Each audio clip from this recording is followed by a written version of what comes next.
तो क्या कंप्यूटर हमारे दिमाग से ज्यादा पावरफुल है? जबकि हम जानते हैं कि इंसानी दिमाग ज्यादा पावरफुल है, लेकिन फिर भी एक छोटी से छोटी कैलकुलेशन हम धीरे करते हैं, मल्टीटास्किंग हम कर नहीं पाते, तो फिर किस मतलब का फास्ट है इंसानी दिमाग? आज जिस चीज के बारे में बात करने वाले हैं, मेरे से सवाल किया गया है ये। तो देखो भाई, ये जो कंप्यूटर है ना, इसका मतलब आइडियल क्या है? इस किस चीज को सोचकर कंप्यूटर को बनाया गया है? इंसानी दिमाग। और इंसानी दिमाग काफी हद तक कंप्यूटर से मिलता जुलता भी है और बहुत अलग भी है। मिलता जुलता इन द सेंस कि वो भी कैलकुलेशन करता है। आजकल के कंप्यूटर सोच भी सकते हैं, आर्टिफिशियल इंटेलिजेंस भी है, कैलकुलेशन वगैरह सब कर सकते हैं। और अलग इसलिए कि वो अलग तरीके से काम करता है। अब देखते हैं पहले दिमाग कैसे काम करता है। मतलब इतनी तो नॉलेज नहीं है मुझे दिमाग कैसे काम करता है, बट थोड़ी बहुत तो है मुझे नॉलेज। देखो भाई, दिमाग में अलग अलग कोर्स नहीं बटे होते। हाँ, ये मालूम है कि आगे का दिमाग अलग, पीछे का दिमाग अलग, तो पोर्शंस बटे होते हैं। इनमें केमिकल चलते हैं, ये मसल से, मांसपेशियों से और उससे मतलब बने होते हैं। उसमें जड़ी होती है अंदर। कैसे देखा आपने? मतलब यहाँ पर कोई वो इलेक्ट्रॉनिक चीज नहीं लगी हुई, ठीक है, सब बायोलॉजिकल चीजें चल रही हैं, ठीक है। हमारे यहाँ क्या होता है कि हम कोई भी चीज सोचते हैं, हमारा एक ही दिमाग सोच रहा होता है। हाँ, दिमाग के अलग अलग हिस्से हैं जो अलग अलग इमोशन और अलग अलग उसके लिए रिस्पॉन्सिबल होते हैं, लेकिन कोर्स नहीं बटे होते। जैसे कि कंप्यूटर में कोर्स बटे होते हैं, और कंप्यूटर को अगर मल्टीटास्किंग करनी हो ना, तो सेम प्रोसेसिंग पावर में अलग अलग टास्क को पैरेलल तरीके से वो कर सकता है, या इतना जल्दी स्विच करता है कि हमें लगता है कि वो मल्टीटास्किंग हो रही है। आपको मालूम है ये बात? जो स्टार्टिंग में मल्टीटास्किंग जो शुरू हुई थी कंप्यूटर्स में, वो ऐसे ही हुई थी। जो टास्क कर रहे थे ना, जो 3 टास्क एक साथ हो रहे हैं कंप्यूटर में, वो दरअसल एक साथ नहीं हो रहे होते, वो बारी बारी हो रहे होते हैं, लेकिन वो इतना फास्ट बारी बारी हो रहे होते हैं कि हमको ये लगता है कि वो पैरेलल तरीके से तीनों चीजें एक साथ प्रोसेस हो रही है। हमारा दिमाग इस चीज को नहीं कर पाता।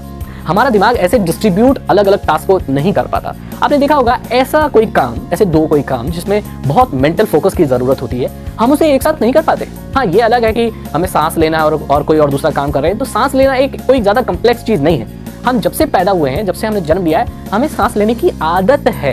तो ये कोई सोच के नहीं सांस लेते हैं। हालांकि अपनी सोच के साथ हम अपनी सांस को कंट्रोल कर सकते हैं, पर सोच के सांस नहीं लेते हैं, तो हम ऑटोमेटिकली लेते ही रहते हैं। तो यहाँ पर ज्यादा हमें फोकस की जरूरत नहीं। सांस लेने के लिए कितने दिमाग की जरूरत होती है?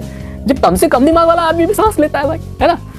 तो लेकिन हाँ, अगर दो तरीके से दो अलग अलग पैराग्राफ यहाँ लिखने हैं तो हम नहीं लिख सकते। इंसान दिमाग ऐसा नहीं कर सकता। मतलब यहाँ पर कोई और पोएम लिखनी है, यहाँ पर कोई और पोएम लिखनी है, एक साथ हम ऐसा नहीं लिख सकते। लेकिन कंप्यूटर इस चीज को कर सकता है। कंप्यूटर क्या नहीं कर सकता? कंप्यूटर इमोशंस को प्रोसेस नहीं कर सकता।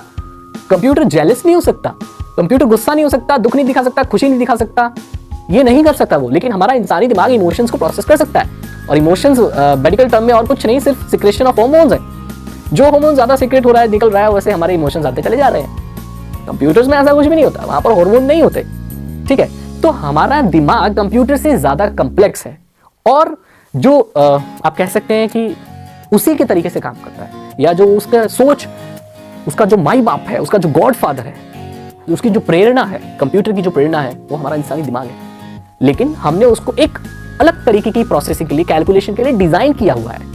हमारे दिमाग का ये एक बहुत छोटा हिस्सा कंप्यूटर है, और हमने उसकी जरूरत के हिसाब से उसे चेंज कर लिया है, ठीक है। लेकिन हम अपने दिमाग को चेंज नहीं कर सकते। आप अपने दिमाग को मल्टीटास्किंग के लिए बदल नहीं सकते। हाँ, ट्रेन कर सकते हैं काफी हद तक, लेकिन उसको कंप्लीटली आप चेंज नहीं कर सकते। लेकिन कंप्यूटर के प्रोसेसर को आप बदल सकते हैं, उसके हर एक कोर में, एक प्रोसेसिंग में, थ्रेड में चेंजेस ला सकते हैं। ये पॉसिबल है क्योंकि हमारे द्वारा बनाया गया है। इंसानी दिमाग हमने नहीं बनाया है, तो हम उसमें छेड़खानी नहीं कर सकते। वो जैसे बाय डिफॉल्ट आया है, हमें ऐसे ही इस्तेमाल करना है। ऐसे थोड़ी बोलते हैं कि अरे डॉक्टर के पास जाके एक कोर और लगवा ला, ठीक है, डुअल कोर लगवा ला अपने दिमाग में, तेरा दिमाग सिंगल कोर है भाई, या तू क्वाड कोर लगवा ला, थोड़ा स्मार्ट हो जाएगा, इंजीनियर बन जाएगा, तू आईएएस वाईएएस बन जाएगा, देश को संभालेगा। ऐसा थोड़ी होता है। लेकिन कंप्यूटर में ऐसा होता है, अरे यार इसका प्रोसेसर चेंज कर दो, बहुत स्लो हो गया है यार, है ना। तो ये भगवान बाय डिफॉल्ट, वो man made, we can change our computer but we can not change our mind. Hardware basis पे ट्रेन कर सकते हैं, वो अलग बात है।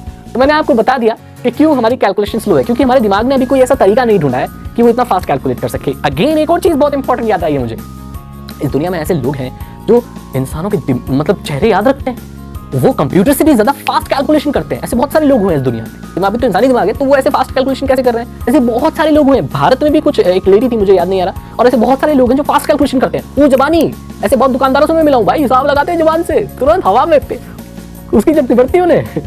वो इसलिए होता है कि उन्होंने सीख लिया है कि नंबर्स को अपने दिमाग में कैसे अरेंज करना है। एक शॉर्टकट, एक एल्गोरिदम डेवलप कर लिया उन्होंने।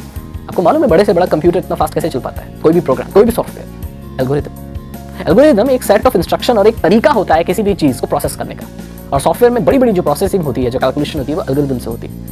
आपको इनपुट दिया जाता है और वो इनपुट, वो नंबर जो आपने इनपुट दिया है, वो उस एल्गोरिदम से पास होता है और रिजल्ट तुरंत निकल जाता है। कैलकुलेट करने की भी मैथ ट्रिक्स होती हैं, वही शुरुआत है एल्गोरिथम की। एल्गोरिथम और कुछ नहीं है, एक प्रोसेस, सेट ऑफ प्रोसेस है जो गुजरता है और एक नंबर के साथ कैलकुलेशन होती है, ऑपरेशंस होते हैं और फाइनल आपको आउटपुट मिल जाता है और वो एक चीज़ को दूसरी चीज़ से एसोसिएट कर पाते हैं। ऐसे बहुत सारे लोग हैं जिनकी मेमोरी बहुत तेज़ है, वो इसीलिए है क्योंकि उन्होंने एक एल्गोरिथम, कंप्यूटर की भाषा में कहें तो एल्गोरिथम डेवलप कर लिया है। वो एक चीज़ को दूसरी चीज़ से एसोसिएट कर देते हैं जिस तरीके से उसको याद रख पाते हैं। अगर आप ऐसा कोई एल्गोरिथम डेवलप कर लेते हैं नंबर्स के साथ, तो आप अपने पर्सनल कैलकुलेशन एल्गोरिथम बना सकते हैं और आप कैलकुलेटर जितना फास्ट कैलकुलेशन कर सकते हैं। ये पॉसिबल है, ऐसा होता है। इसके ऊपर मैं सेपरेट वीडियो बनाऊंगा कि ये कैसे किया जाता है। मैंने कोशिश की थी एक वक्त में, काफ़ी हद तक कामयाब हुआ था, लेकिन उसके बाद मैंने उसे छोड़ दिया। आई होप आपको पता चल गया होगा कि इंसानी दिमाग कैसे काम करता है और कंप्यूटर कैसे काम करता है, हम इतने स्लो क्यों हैं कैलकुलेशन में और कंप्यूटर फास्ट इतना क्यों है।